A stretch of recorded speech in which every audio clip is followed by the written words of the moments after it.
Hello friends, question number next. A particle falls from rest. एक particle विराम अवस्था से गिरता है इन ए मीडियम, एक माध्यम में, इन विच, जिसके अंदर the resistance is K V square. Resistance क्या है? उस माध्यम का जो रेजिस्टेंस है के इंटू वी स्क्वायर है। Okay, where V is the velocity of the particle. Prove that the distance fallen in time T is 1 K. कहना चाह रहा है कि टी टाइम के बाद पार्टिकल द्वारा जो चली गई दूरी है ना, वो है 1 के log cos hyperbolic T under root G के। देख लो टी है या कुछ और। हाँ, T into under root G के। पहले यहाँ तक की थ्योरी अब मैंने पढ़ी है, यहाँ तक के क्वेश्चन को हल करूँगा, उसके बाद आगे की तरफ ये सेकंड पार्ट है, इसको बाद में पढ़ करके तभी हल करूँगा। ओके, आगे बढ़ता ही नहीं क्वेश्चन, जितना मैंने पढ़ा है पहले इसको हल करते हैं। मान लिया पार्टिकल यहाँ से जो है नीचे की तरफ गिरा, सपोज दैट ये पॉइंट ओ है जहाँ से पार्टिकल प्रोजेक्ट हुआ। कहना चाह रहा है कि फ्रॉम रेस्ट द पार्टिकल चला, तो जाहिर सी बात है v इज इक्वल टू 0 होगा। मान लिया टी टाइम के बाद पार्टिकल पी पॉइंट के ऊपर है, और सपोज दैट ये जो ओ डैश पी या ओ पी है ये एक्स है। O dash P is equal to कितना है? ओ डैश पी मैंने क्या मान लिया? Suppose that is equal to X है। क्लियर है ना? कहना चाह रहा है कि उसके द्वारा जो चली गई दूरी है, ये जो एक्स है, आपको एक्स बतानी है कि ये इतनी है। ओके, पार्टिकल का मास में कुछ ना कुछ सपोज करूंगा, उसका रेजिस्टेंस आपको गिवन है। उसके बाद इक्वेशन ऑफ मोशन, मैं जो डाउनवर्ड मोशन लगाऊंगा, वर्टिकली डाउनवर्ड मोशन का इक्वेशन लगाऊंगा, रिजल्ट निकालने की पूरी कोशिश करूंगा। चलो चलते हैं सॉल्यूशन की तरफ।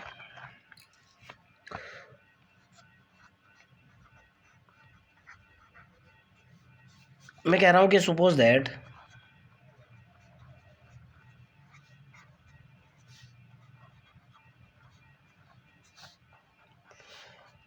m is the mass of particle.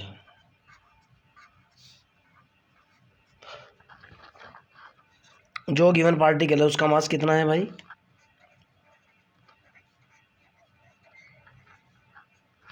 m है। देन रेजिस्टेंस की अगर मैं बात करूं भाई,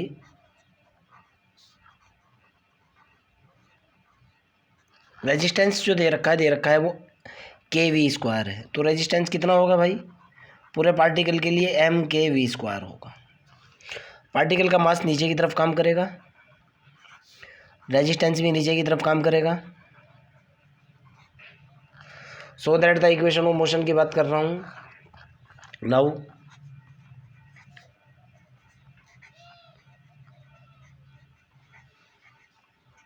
इक्वेशन ऑफ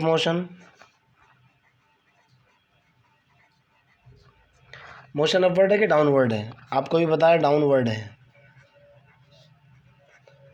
पार्टिकल ऊपर से नीचे गिर रहा है, क्या होगी भाई?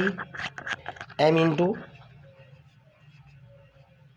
D two X over D T square is equal to कितना होगा भाई? M G minus M K V square. M common लेकर के दोनों तरफ से ख़त्म कर दूंगा मैं, ये निकल करके आएगा D two X over D T square is equal to G minus K V square. अब इसके ऊपर मैं फार्मूला लगाऊंगा और रिजल्ट निकालने की कोशिश करता हूँ। ओके, आगे चलते हैं। Suppose that we know that, suppose that का तो कोई मतलब ही नहीं है। वी नो दैट हमारे पास फार्मूला होता है D two X over D T square is equal to कितना होता है? बराबर होता है D V over D T के, चेंज इन वेलोसिटी। क्लियर? इस फॉर्म सपोज दैट ये मेरी इक्वेशन ए है, putting this value in equation A, putting this in A equation,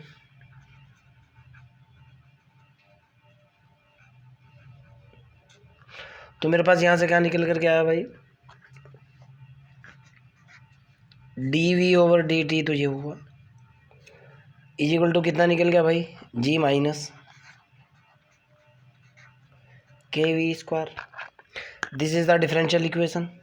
variable separable किया मैंने इसके अंदर, ये निकल करके आया डी वी बटे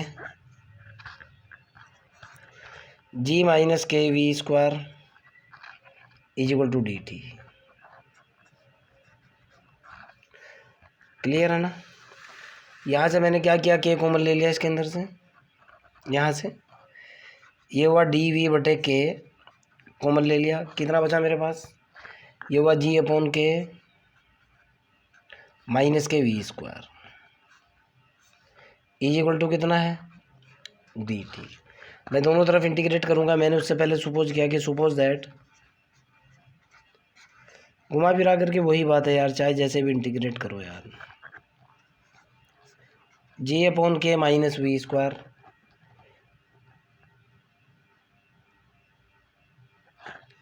डायरेक्ट भी इंटीग्रेशन हो रहा है, सपोज दैट करने की भी ज़रूरत नहीं है। चलो डायरेक्ट इंटीग्रेट करते हैं, सपोज दैट नहीं करते, एक डायरेक्ट फार्मूला है, क्यों, वरना फिर बाद में चेंज करना पड़ेगा। मैं कह रहा हूँ integration both side,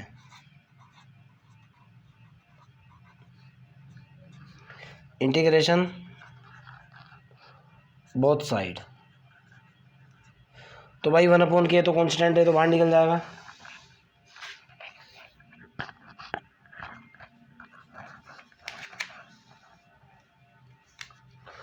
one upon K तो कांस्टेंट है, बाहर आ गया। इंटीग्रेशन डी वी बटे, इसको देखो मैंने क्या लिखा, इसको मैंने लिखा under the root G upon K का स्क्वायर लिख दिया ना, माइनस के वी का square is equal to D T. आप बहुत अच्छे तरीके से जानते हो, इंटीग्रेशन डी एक्स बटे A square minus K X square बराबर क्या होता है फार्मूला भाई, 1 upon A tan hyperbolic 1 upon A tan inverse hyperbolic X upon A, ये फार्मूला होता है ना इंटीग्रेशन का। मैंने इस फार्मूले का यूज़ किया, वैल्यू निकाली, आगे की तरफ चल पड़ा, ठीक है ना। ये कितना निकला, 1 अपॉन के तो था ही, into 1 upon under the root G upon K, और ये हुआ tan inverse hyperbolic X upon A. X upon A का मतलब कितना, वी बटे under the root G upon K is equal to, इधर कितना निकल गया भाई, इंटीग्रेशन ऑफ इसका तो टी हुआ प्लस आर्बिट्रेरी कांस्टेंट ए मान लो, कोई दिक्कत तो नहीं है। ज़रा इसको सॉल्व करो, ऊपर निकला अंडर द रूट के बटे के इंटू अंडर द रूट जी, ये तो ही निकल गया, टैन इनवर्स हाइपरबोलिक, ये कितना निकल गया भाई, टैन इनवर्स हाइपरबोलिक कितना निकल गया, वी बटे under the root G upon K is equal to T plus K. ज़रा इसके बारे में गौर करो, ये नीचे पहुंच जाएगा। ओके, अब यहाँ आ जाओ, थोड़ा सा इस पर भी गौर कर लो भाई, और इसका रिजल्ट निकालते हैं। भाई देखो, एक के से के ख़त्म हो जाएगा, ये 1 अपॉन रूट वो निकल कर के आएगा जी के, इस के से के ख़त्म होने के बाद आप भी समझ रहे हो अंडर रूट जी के निकलेगा, ये क्लियर है ना, नो प्रॉब्लम। और यहाँ निकल कर के आएगा tan inverse hyperbolic V upon under the root G upon K is equal to कितना होगा भाई, टी प्लस के ए। इनिशियल कंडीशन लगाता हूँ, समझने की कोशिश करना। इनिशियली आपके पास इनिशियली कंडीशन क्या है, from the rest A particle falls from the rest, मैंने यहाँ लिखा हुआ भी है, पॉइंट ओ के ऊपर V is equal to zero होगा। कब ज़ीरो होगा, जब X is equal to zero होगा, और यहाँ तो टी भी ज़ीरो होगा भाई, सोच करके देखो आप भाई, पार्टिकल यहीं से तो चलेगा, जब इनिशियल पोजीशन में है पार्टिकल चलने से पहले वी भी ज़ीरो है, एक्स भी ज़ीरो है, टी भी ज़ीरो होगा। ओके, इसी कंसेप्ट का यूज़ कर रहा हूँ। मेरे पास कनेक्शन वी और टी के अंदर है, तो मैं कहना चाह रहा हूँ वी भी ज़ीरो होगा और टी भी ज़ीरो होगा, क्लियर है ना। जब वी और टी की दोनों वैल्यू मैंने यहाँ डाली, डालने के बाद मेरे पास निकल कर के आया सारा ज़ीरो होएगा, ये तो भाई 1 अपॉन अंडर रूट जी के, तो ये हुआ भाई गुणा, ये तो ज़ीरो हो चुका, टी प्लस के, टी की वैल्यू कितनी है 0 प्लस के ए यानी ए इज इक्वल टू कितना निकल गया 0। जब ए इज इक्वल टू 0 निकल गया, वैल्यू ऊपर डाल रहा हूँ मैंने। ये तो putting this value in above equation, putting this in above equation में डाली वैल्यू। ए की वैल्यू 0 डालते ही कितना निकल गया भाई 1/√g के, तो ये होएगा भाई tan इनवर्स हाइपरबोलिक ये हुआ, v/√g/k ये हुआ, इज इक्वल टू कितना है t। ये तो 0 हो चुका, इसकी गुणा इसके साथ कर लो, देखो कितना निकल करके आएगा। tan inverse hyperbolic v/√g/k is equal to, जब मैंने इसकी गुणा इसके साथ की कितना निकल गया ये t × होएगा। इसमें तो कोई शक नहीं है। अच्छा, इसको उधर ले जाओ आप, देखो आप v/g/k की वैल्यू देखो, v/√g/k की वैल्यू कितनी आएगी उधर जाने के बाद, ये tan हाइपरबोलिक में पहुंच जाएगा ना, tan हाइपरबोलिक t/√g/k, कोई दिक्कत तो नहीं है। इसकी भी गुणा कर दो कमीने की यहाँ, ठीक है ना, इसकी गुणा करो यहाँ से v की वैल्यू निकालो, v इज इक्वल टू, गुणा करते ही उल्टा हो जाएगा ना ये तो, √, कितना होगा भाई g/k होगा ना, ज़रा सोच करके देखो आप, और ये होगा tan हाइपरबोलिक t/√g/k। सवाल पैदा होता है v की वैल्यू क्यों निकाली है सर आपने, मेरे को चाहिए है x, v बराबर होता है dx/dt, यहाँ से सीधा निकल जाएगा। यहाँ से भाई मैंने क्या किया, अब इसको साइन और कोस में तोड़ लो, v इज इक्वल टू निकल करके √g/k, तो ये निकला। इसको क्या लिखा मैंने, साइन हाइपरबोलिक t/√g/k बटे कोस हाइपरबोलिक t/√g/k, लिखा गया ना। चूँकि v बराबर कितना होता है dx/dt होता है ना, तो ये वैल्यु डालो यहाँ पर आप, v की वैल्यू डाली, dx/dt की वैल्यू निकल करके आई √g/k into sine hyperbolic t/√g/k बटे कोस हाइपरबोलिक t/√g/k। आगे की तरफ चलते हैं भाई, यहाँ तक तो कोई भी दिक्कत नहीं आई मेरे को। चलो भाई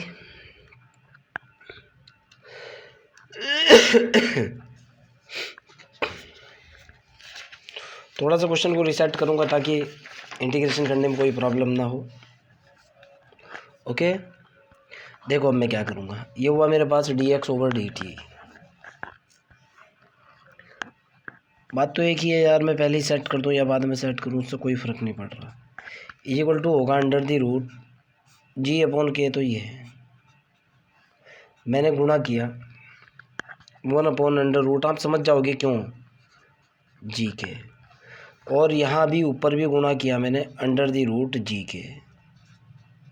देखो बेटा, इसका कोफिशेंट है ये, इसका डिफरेंशिएशन ऊपर रखा हुआ है, इसलिए बाद में मल्टीप्लाई करना पड़े, स्टार्टिंग में ही डिवाइडेशन में लेना पड़े, स्टार्टिंग में ही सेट कर लो, इससे गुणा कर लो, इससे भाग कर लो। ओके, और ये कितना हुआ, सॉरी, साइन हाइपरबोलिक t/√g/k बटे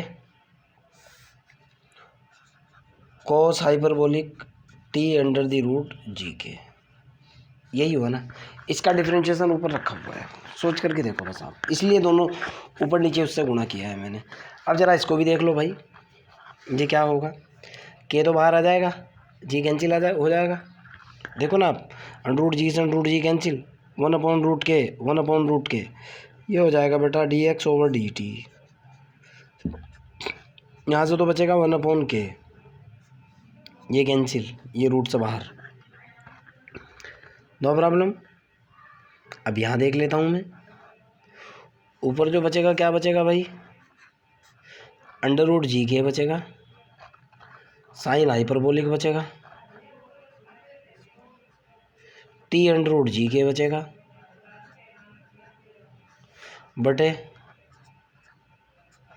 कोस हाइपरबोलिक बचेगा, टी अंडर रूट जी के बचेगा।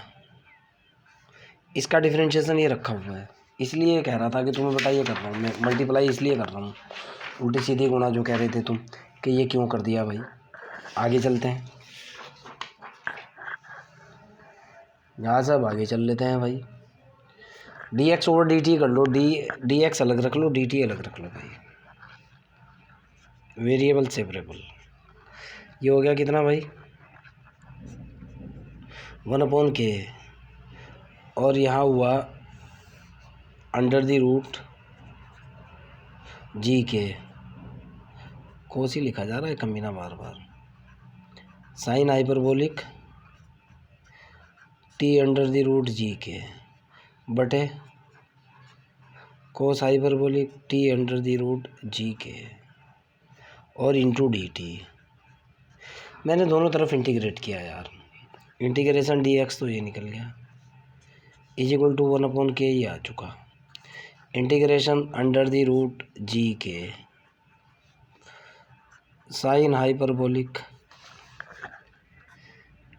T under the root G K बटे cos hyperbolic T under the root G K into D T. इसका डिफरेंशिएशन ये रखा हुआ है। ओके, मैं लिख रहा हूँ सीधा, माना सपोज दैट, फिर आप कहोगे सर कैसे डायरेक्ट ही कर दिया। Suppose that cos hyperbolic T under the root G K is equal to P मान लो, तो यहाँ से जब मैं इसको डिफरेंशिएट करूँगा ये निकल करके आएगा under root G K sine hyperbolic, आप समझ सकते हो बेटा, T under the root G K into D T बराबर क्या हो जाएगा, डी पी। मैंने इसको टी माना, इसको पी माना, दोनों तरफ डिफरेंशिएट किया, रिजल्ट निकाल लिया। वैल्यू डाली मैंने, वैल्यू डालता हूँ, रिजल्ट निकालता हूँ, देखता हूँ क्या आता है। इधर तो चल ही रहा है integration D X is equal to 1/k, तो ये है ही इंटीग्रेशन, इसकी वैल्यू कितनी होगी, डी पी बटे कितना हुआ पी, क्या निकल गया भाई, इधर तो निकला X is equal to 1/k log P हुई, और इसके साथ आर्बिट्रेरी कांस्टेंट बी ले लिया। आपकी बार मैंने इंडेफिनिट इंटीग्रेशन है, मैंने पी की वैल्यू डाली, तो एक्स बराबर कितना निकल कर गया, 1/k log कितना हुआ, cos hyperbolic T under the root G K, कोई आपत्ति है, प्लस के बी, पी की वैल्यू डाल दी। बाउंड्री कंडीशन अप्लाई करूँगा भाई मैं, इनिशियल कंडीशन जिसको बोलते हैं, क्वेश्चन उठाऊँ और इनिशियल कंडीशन में आपको दिख रहा है वी भी 0 है, टी भी 0 है, एक्स भी 0 है, साफ साफ भाई पार्टिकल तो यहाँ से स्टार्ट होगा ना, और क्वेश्चन के अंदर साफ साफ कह रहा है from the rest in the medium, rest position में तो सब कुछ 0 होता है, तो इनिशियली क्या होगा,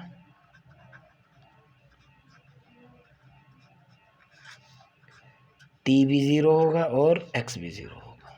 दो ही क्यों लिए, क्योंकि यहाँ टी और एक्स का केस है। ओके चलो भाई, तो ये तो 0 हो चुका, ये 1/k हुआ, log कोस 0 की वैल्यू होती है 1 प्लस के बी, और log 1 की वैल्यू कितनी होती है 0, कोस हाइपरबोलिक 0 की वैल्यू होती है 1। ओके, यहाँ से जो निकल करके आया, कोस हाइपरबोलिक 0, टी की वैल्यू 0 डालते ही 0, log 1 की वैल्यू होती है 0, यानी बी कितना निकल गया भाई, 0 is equal to 0 plus K B, यानी बी इज इक्वल टू कितना 0, बी की वैल्यू डालो। सपोज ये इक्वेशन थर्ड है, थर्ड इक्वेशन में बी की वैल्यू डालो, पुटिंग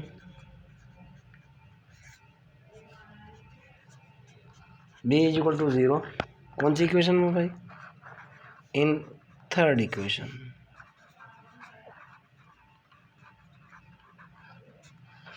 कितना निकल कर के आया भाई, x बराबर हुआ 1/k log cos hyperbolic t under the root G K. यही हुआ ना जो स्टार्टिंग में मैंने आपको x बोला था कि भाई x ये निकल करके आएगा। देखते हैं कितना है भाई। ये देखो बेटा 1/k log cos hyperbolic t under root के जी के 1/k log cos hyperbolic t under root G के। मैंने आपको बोला था कि भाई सिर्फ यहीं तक हल करूँगा मैं। इस क्वेश्चन का ये जो सेकंड पार्ट है ना, सेकंड वाला जो हल करा रहा है, इसको अगले पोर्शन में देखूंगा मैं। क्यों, आपको भी पता है, देखो भाई 21 मिनट का वीडियो बन चुका। पूरा लेक्चर जो है ना 40 मिनट का बनता है यार। स्टैटिक्स और डायनामिक्स है, सही तरीके से अगर एक्सप्लेन किया जाए तो कम से कम भाई देखो आधा घंटा तो ये क्वेश्चन में लगता ही है, अगर सही तरीके से एक्सप्लेन किया जाए। रही बात कचरा, तो यूट्यूब के ऊपर बहुत है, मेरे को कचरा नहीं करना है भाई। अब मैं इसके सेकंड पार्ट की तरफ चलूँगा, यहीं से क्वेश्चन को उठाऊँगा और यहीं से ग्राफ बनाऊँगा दोबारा। ओके, इसका फर्स्ट पार्ट बना करके यहीं स्टॉप कर रहा हूँ मैं इफ से चलूँगा बेटा। चलो बाय।